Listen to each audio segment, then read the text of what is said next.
So thanks for coming tonight. I know there's a lot of things going on tonight in Ashland, and you guys chose to focus on your digestion for some reason.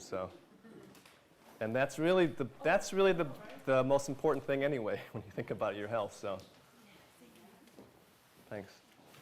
So let me tell you, for some of you know who I am, and some of you may not, or at least I don't recognize you. I'll tell you a little bit about my background and how I got into this field of nutrition. And then we'll get into the class, and there'll be time for questions. If you have an important question on a topic I'm talking about, you can raise your hand. I want this to be for you guys. It's not just me dispensing information. It's really me trying to answer your questions or help you understand things that are important to you. So I got involved in natural healing as a result of my own health challenges. And actually, for the topic for tonight, the digestive system, it really, for me, it started as a child. I mean, I was very sick as a child.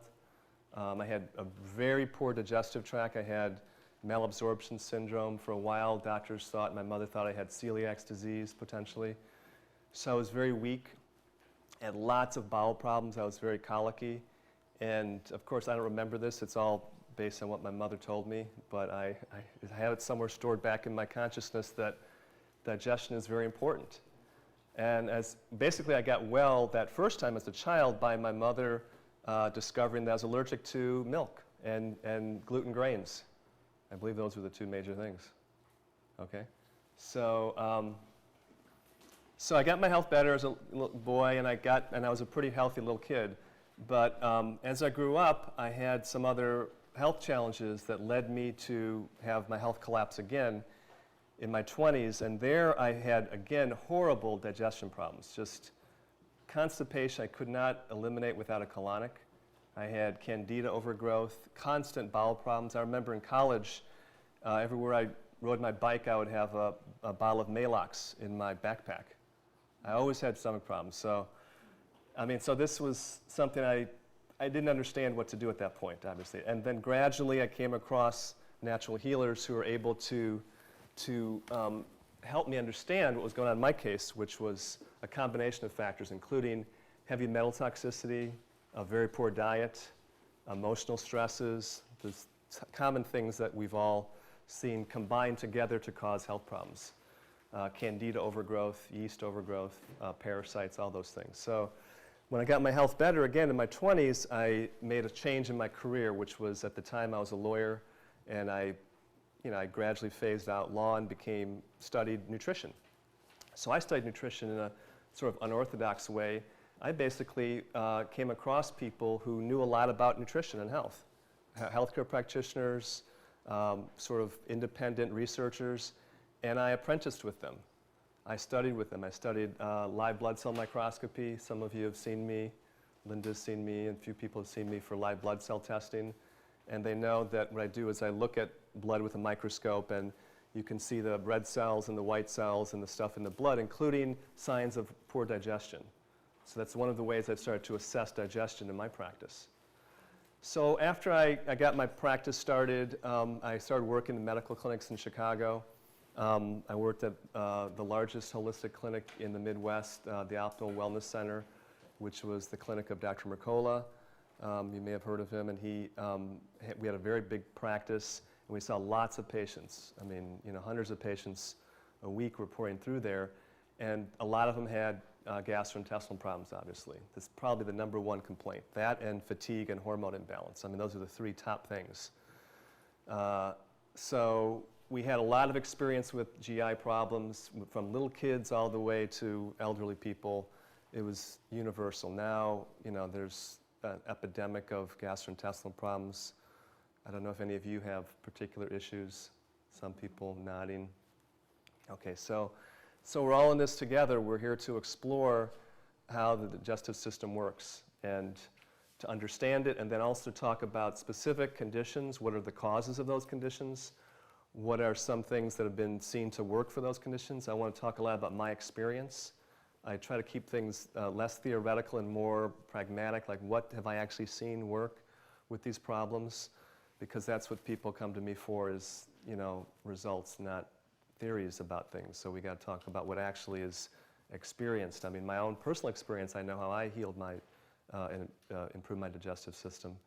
And I've seen lots of people get the same benefits. So, any questions so far? What's So, Maalox? it's an antacid. Yeah. I want to make sure everybody has all the handouts, because the handouts are, I printed these up because I want you guys to, when you leave today, you have something. There's over here. I want you to leave with something to take home and to be able to study and reflect on, and you can take notes, of course. And like I said, we'll have a DVD available in a week or so for those who want to purchase that. So let's make sure you have everything. We have the digestive system disorders, causes, and remedies. This is the basic, these are the most common digestive system problems that I come across, and basic underlying causes and remedies. The parasite candida questionnaire, which you guys can fill out now or later, and if you want me to go over it with you, I'll be happy to do that. So that's basically, it's a set of questions that have, the way you answer will have a correlation to whether you have a likelihood of candida and or parasite overgrowth in the intestinal tract. The resource guide for getting to the digestion elimination lecture tonight, which is, I think is very helpful. Basically, it's some excellent books. So what I like to have people do is to be, I mean, my whole thing is I got into this field for myself to learn, to get well. So I'm usually attracting people who are proactive. They want to learn things. They don't want to just come to me and say, fix my problem. So I think it's really important to build at least a mini library on health. Like the most important books to understand how your health works, how your body works, and to learn this. I mean, this is part of the reason we're in the problem we are in America with health, is that people have not taken action to study for themselves.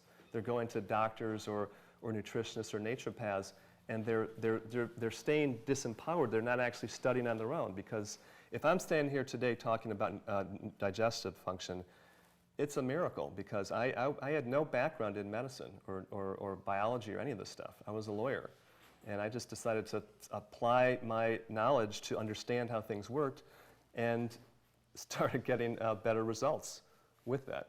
So these books here are the top books, and a couple of really incredible websites on digestion, enzymes, and probiotics. Those are the three major things that are covered here. Then I have some products that I recommend, some that you can find in a health food store, some that are gotten through practitioners, and then a couple of practitioners listed there, colon hydrotherapist and myself, okay, for those who want to contact me. She has on break and Helen's taking her place. Okay. I can't remember Helen's last name. So there's one of the people listed on the resource guide is on a sabbatical, but they have a person taking over. So that same number, you could probably reach that person for colonics. Then also we have the top 10 tips for healthy digestive function. If all you get out of tonight's class are these 10 things and you follow them religiously, you'll be in great shape, okay? It's a question is, can you follow these things religiously? It's even number one is hard to do for most people. To eat consciously, to have gratitude for your food, to relax when you're eating, to not be stressed out, to not focus on, the news or the newspaper, or just to focus on food itself. So that's the number one thing for digestion, is what's known as conscious eating. Okay, so that's the 10 healthy tips. And then the last handout is the overview of the entire 6-part lecture series I'm doing. So this is part one. I want to start with digestion, because from my view, it really is the most important thing, is digestion. It starts in the digestive tract.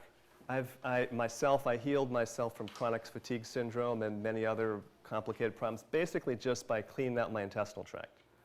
You may have heard of Dr. Richard Schultz, any of you? Dr. Richard Schultz. He's a master herbalist who has a company that sells herbs. And he studied herbs because he wanted to heal people from all kinds of diseases.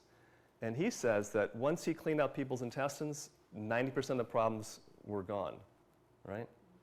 So it really comes down to, when you think about it, your digestive tract is where you process nutrients, and where a lot of toxins get, if you're not eliminated, get reabsorbed back into the body. So that's pretty much, those are the 1-2, you know, of health problems: toxicity and lack of nutrients. So from my perspective, what I've always taught my clients and students, and practice myself to the best of my ability, is that if you go to underlying causation, what are the causes of your health problem, not just the symptoms, but why are these things showing up, you'll have better results than if you just treat symptoms. So causes are always going to be the 3 causes, right? Linda and Rita, you guys know this. You come to all my talks. Toxins, nutrient deficiencies, and emotional trauma and stress. Now, I've added a 4th cause. You know, this is a miraculous discovery of mine, right? A 4th cause, which I wrote in my last newsletter. It's parasite and fungal infections, which really are in some ways a result of the toxicities primarily.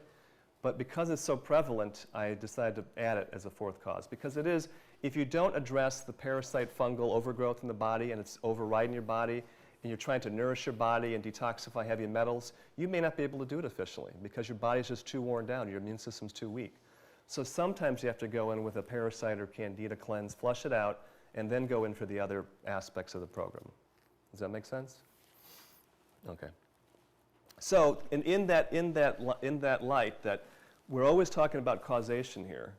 And so any health problem you have, whether it's gastrointestinal, attention deficit disorder, heart disease, cancer, overweight, whatever it is, emotions, toxins, nutrient deficiencies, always, and infections, you can say now. Now, there are other things. Some people would say, what about genetics? Well, genetics we have no control over, so it's not on the agenda to address, is it? You can say, well, you have a genetic predisposition. You know, you're short, but if you train hard, you could be a good basketball player. I mean, there's no reason that genetics have to override your willpower and your knowledge. So we have control over our knowledge, and we have control over willpower. So that's what we're applying to our health challenges: intelligence and willpower, using the causation paradigm to address our specific problems. And tonight we're talking about the gastrointestinal tract. So how does you know, so first of all, what digestion is basically, in essence, it's taking big things, food, and breaking them down into little things, nutrients. That's all it is.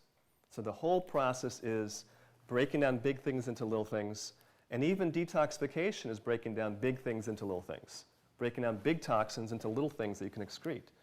So and I'm going to make this as simple as possible, because you really don't have to have much technical knowledge to apply this at all. It's very simple.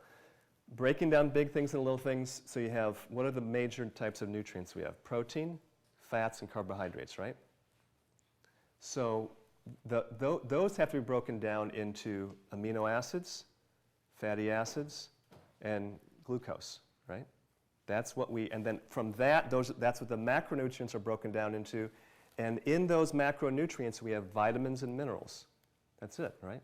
So as you liberate the proteins and fats and carbohydrates and break them down, you liberate the vitamins and minerals, which get absorbed in the intestinal tract too. Okay?